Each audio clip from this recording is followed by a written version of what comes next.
so cute. Hello everybody, welcome to my YouTube channel, Essential Life with Jared. That's me.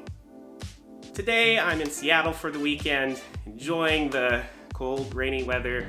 No, it's great. I love it. Love it here. I wanted to make a video about something in particular though. I watched Peter McKinnon's recent video about his 3 years of vlogging, his reflections on how that's gone over the years, and kind of these things that he would tell his younger self if he could go back in time. And one of the main points he raised was not to obsess over analytics and measuring the views and the popularity of videos relative to each other over 24 hours and all these different metrics. Of course, Peter McKinnon is a very popular YouTuber, so take everything he says about don't worry about analytics with a tiny grain of salt, but I think they are worthwhile statements. And it got me thinking, if we're not supposed to look at views and metrics and all the analytics to gauge our success, to feel a sense of accomplishment as content creators, then what are we supposed to measure? What are we supposed to look at to gauge if we're successful as content creators? So I came up with four points that I think can help us stay grounded and stay focused in our creative passions and kind of get that focus away from just the analytics and the measurements of that. So here are my 4 points to measure your success as a content creator.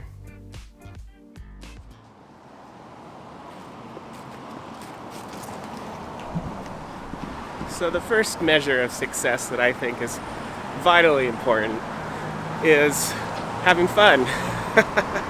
I've noticed on numerous occasions that if I start getting too obsessed with making sure everything is high quality and relevant for my target audience and likely to get the most impressions and all these details, and how am I going to write this up in a newsletter, and what should the description be for the video or the podcast episode, or all these different things. It sucks the joy right out of the whole endeavor. And if I'm not having fun as a content creator, then I don't think my audience is going to have much fun either. That's the first thing. You gotta take a step back now and then and realize that it's all about having some fun, like I'm having right now here in Seattle.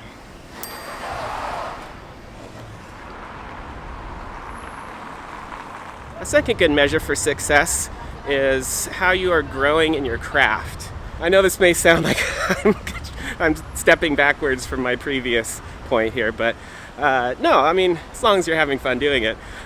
Growing in your craft is important. Each video, each podcast episode, each blog post, each Instagram photo, whatever it is you're creating and publishing, what's one way you can make it a little bit better than before? What's something you can do to spice it up a little bit, even as you hone in on your own signature style. So, if it gets too crazy, if it gets too outlandish every time, people won't know what your recognizable style is. As long as you're, working within the general, set of topics or ideas or concepts that you want to work within, each time, make it a little bit different, a little bit unique, a little bit jazzy in some way. And as you grow in your craft, you'll feel really good about what you're putting out there. And as you feel good about that, I think that helps mitigate some of the angst around, who's viewing this and who's listening to this and is this making an impact? Because if it's making an impact on you as the creator, it's going to have an impact on somebody.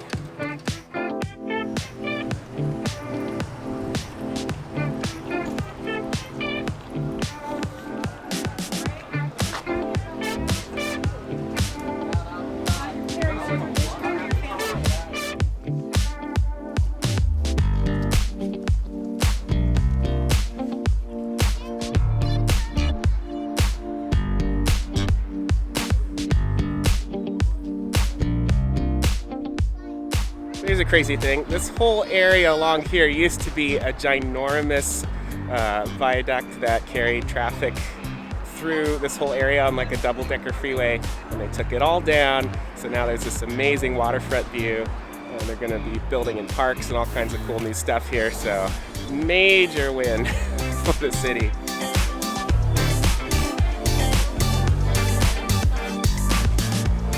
Forgot what the third thing was. Alright, so point number 3 in my little treatise here is be the content creator you wish to see in the world. In other words, think about the kind of content that you want to watch, that you want to listen to, that you want to read. What is it that you would get really excited about if someone else were doing it? And then do that. As an example, I've had a really hard time finding any vloggers on YouTube that do sort of Casey Neistat style vlogging in the Portland area. Walking around downtown and talking about interesting things, meeting up with people, you know, all those sorts of things. So that's what I'm trying to go for. Not that I want to copy somebody else, but like this is something I genuinely wish somebody were doing. And if they're not, well, then I might as well do it. So be the content creator you wish to see in the world.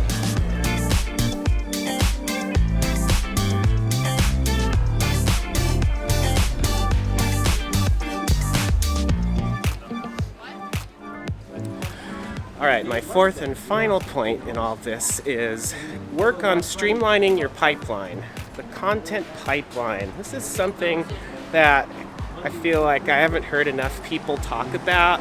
You hear a lot of tips and tricks around tools, but you don't hear a lot of tips and tricks around sort of the process of cranking out content over and over and over and over again and sort of streamlining every bit. Because, you know, the difference between a podcast taking an hour to edit and an hour and a half to edit might not seem like that big of a deal, but multiply that over 40 episodes and an extra half hour each time to edit that maybe if you streamlined in some way you wouldn't have that extra time. It adds up quickly. You really need to think about how you can shave off a little bit of time each time you're working on stuff without sacrificing quality. In fact, in an ideal world, you would have higher quality in less time as you're working on stuff.